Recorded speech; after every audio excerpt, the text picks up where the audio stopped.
All right, good afternoon. You know, before I got up here, they told me to be brief, so don't worry, I'll be as brief as I can be, no matter how long it takes. That's the only joke I got him, so.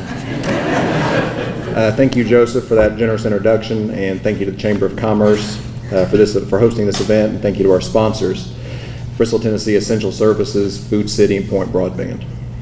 Before I get started, I want to recognize a few people we have here with us from the city of Bristol, Virginia. And if you all just stand up all at once, and we'll get you a round of applause all together. From the City Council, we have Vice Mayor Bill Hartley, Councilman Anthony Farnham, and Councilman Kevin Mumpower. And I know that Councilman Wingard wanted to be with us, but he wasn't able to make it. We're also happy to have our city manager with us, Randy Eads. And we have some of our department heads here. Chief Financial Officer Tamara Spradlin. I don't know if I've seen her. No, she couldn't make it. She's too busy working. Department of Public Works Director Wallace McCullough.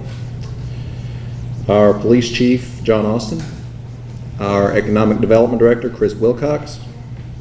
The Chief of the Fire Department Mike Armstrong. City Planner Sally Morgan. The Director of Community Development Bart Poe. Nicole Storm, who's our Clerk of Council and the City Manager's Executive Assistant. And our Fire Department Office Administrator, Melanie Fleener. So please give everybody a round of applause.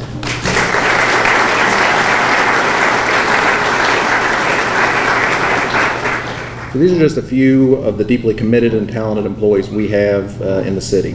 We thank you all for your time investment and what you do for our citizens. While we're on the subject of city employees, there's one employee I'd like to talk about briefly. Oftentimes we only hear about negative things in the news.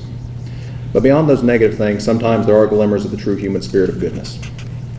In March, Sergeant Wendy Brewer with our Bristol, Virginia Police Department responded to a call for a welfare check on a resident at one of our apartment complexes here in the city. The resident was a disabled man who was hungry and had no food. Sergeant Brewer found one of the last remaining things in his cabinet, pancake mix, and prepared a meal for him to tide him over until further arrangements could be made for assistance. This may seem like a small act of kindness to some, but it truly made a world of difference in the life of a man who needed it. Unfortunately, Sergeant Brewer couldn't be with us here today, but her compassion for the residents of our city is a shining example of what we should all aspire to be, and we thank her for it. Bristol, Virginia is a city on the move. In today's rapidly changing economy, you have to be. A few short years ago, we were in dire straits, declared one of the most financially distressed localities in the Commonwealth. I don't want you to think we're out of the woods yet by any means, but I do want you to know we can see some daylight. Recently, according to the State Auditor of Public Accounts, Bristol is no longer considered one of the most financially distressed localities. Thank you.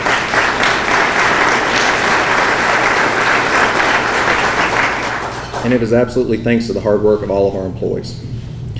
I'm sure most of you in this room can recite chapter and verse what Bristol, Virginia's problems have been, so I won't rehash the history that brought us here. Today is about the future, where we are, and where we want to be. Bristol, Virginia has a unique opportunity. By necessity, we have the chance to reinvent ourselves. What kind of city do we want to be? How do we effectively market ourselves to show people outside of the mountain empire what a jewel we are? Well, the answer to those questions are multifaceted, and I'm sure you all don't plan on camping out here overnight, so I'll limit myself broadly to three things. When I ran for the City Council in 2018, three of my main campaign priorities were supporting our education system, strengthening the standing of public safety and first responders, and realizing new tax revenue through economic development. These priorities carried into my first year on the City Council, and they've now accompanied me in my term as mayor. The City of Bristol, Virginia has 4 elementary schools: Van Pelt, Stonewall Jackson, Highland View, and Washington Lee. As buildings tend to do as they age, some of these schools develop some pretty serious issues. Because of the age of the buildings, full top-to-bottom renovations would have an eye-popping price tag attached to them. So the school board developed plans for a new elementary school to replace 3 of the existing buildings. This plan would have called for a new state-of-the-art building adjacent to Van Pelt property at Exit 7. And nobody really loved the location, but the City Council, as it was composed before I was elected, gave the school board the mandate that any plan for new construction must be budget neutral. So thanks to some innovative plans for funding and no cost for the land, the proposed new school at Exit 7 would have been budget neutral. Unfortunately, we weren't able to get that plan passed, so we moved forward. Before the end of this previous budget cycle, and with the leadership of Mr. Farnham and Mr. Hartley, The City Council and School Board agreed to invest a combined total of $200,000 into the existing elementary schools for safety and accessibility upgrades. And on July 1st, after a joint meeting with the School Board and City Council, we agreed in principle to construct a new elementary school somewhere centrally located within the city. Now, this plan will require a significant additional appropriation from the city in the future, and it does require several things to fall into place correctly. And we by no means sealed the deal, but we are closer than ever to realizing the possibility of providing our students with an environment truly conducive to learning in the 21st century. A couple of years ago, the City Council had to consider cutting 10 or more jobs from our fire department. Because of the public outcry, this plan was never implemented. During the previous budget cycle, not only did a majority of the City Council say no to cutting public safety personnel, we lifted the hiring freeze on police and firefighters, and we brought in new staff. In addition to that, in May, we took possession of a sorely needed new fire truck. And as part of our capital improvement plan, we are in the process of purchasing 6 new police cars to replace some of the aging vehicles we have on the streets. Adequately staffed and funded police and firefighters with the equipment to do the job, a top-notch education system with some of the best teachers in the world, and a plan to provide excellent facilities in which to learn. These things are local government 101 when it comes to marketing your city. When an industry, be it retail, manufacturing, high-tech, or any other field we can imagine, wants to locate somewhere, they look at several things. And one major component they look at is the quality of life of their employees, who may relocate with them, or of the new employees they'll hire. Bristol has a low cost of living. We have beautiful scenery, affordable houses, a rich culture of sports and music. And I want to be able to seal the deal when these businesses come knocking at Bristol's door by being able to show them the world-class education we can provide and a public safety system that is unparalleled when compared to other localities of our size. The third priority I've pledged to address is economic development. When a locality is looking for ways to grow its tax base, it requires you to be a good juggler. You're going to need to have 5 or 6 balls in the air all at once.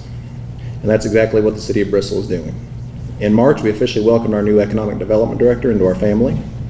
Chris Wilcox has come to the table with some bold and outside-the-box ideas, and he's working every day to make contact with new businesses, get our name out there, and spread the good news about Bristol. Another success story I want to highlight is that of KD Moore. KD has redeveloped and expanded a shopping center on Euclid Avenue and brought in some new businesses that have helped to revitalize the Exit 3 area. In addition to that, as I'm sure most of you have heard, KD is preparing to build a Planet Fitness and some associated stores at the Falls. We're incredibly appreciative of every one of Mr. Moore's team and for their commitment to working with the City of Bristol, Virginia now and in the future. One aspect that I felt was lacking entering this previous budget cycle, and you'll appreciate this, Beth, was the city's funding level for outside tourism marketing. Acting with the majority of council, part of our budget-funded increases for Discover Bristol and the Birthplace of Country Music Museum.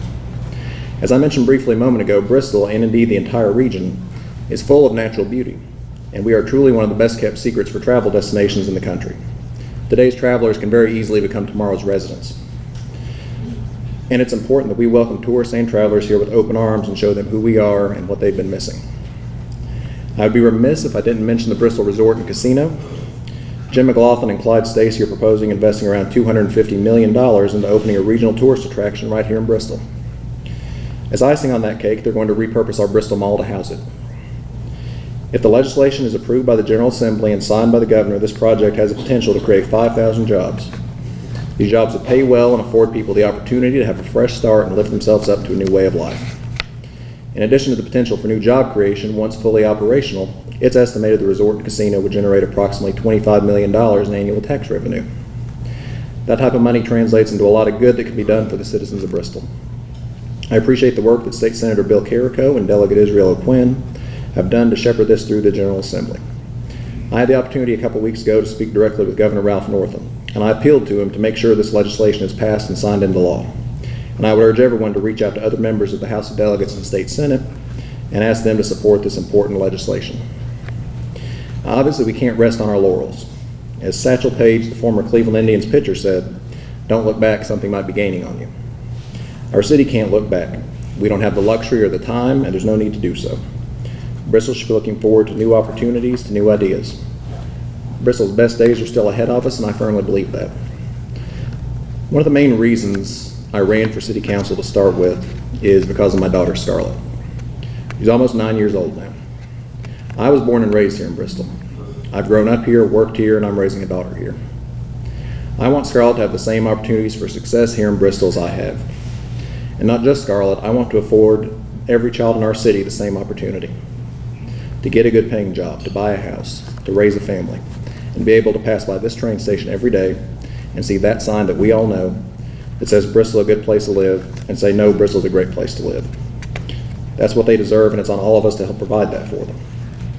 And you know, when you watch the State of the Union address on television, at some point or another you'll hear the president deliver a line about what the State of the Union really is. So today I can say to you, the state of our city is getting stronger every day. Sometimes it's ugly and sometimes it's tough, and tough decisions have to be made. But every decision we make is with the best interests of the citizens of Bristol at heart. This city council, our city manager and department heads, and myself as mayor are taking bold steps to change the narrative in Bristol and rewrite our story. Bristol can serve as a beacon to other cities and counties across the Commonwealth of Virginia to show how to combat adversity and come out on the other side. Bristol is the capital of Southwest Virginia, and our two cities together are the capital of the Mountain Empire. Other localities look to us for leadership, and we should set an example for how to work together toward our common goals of growth and prosperity.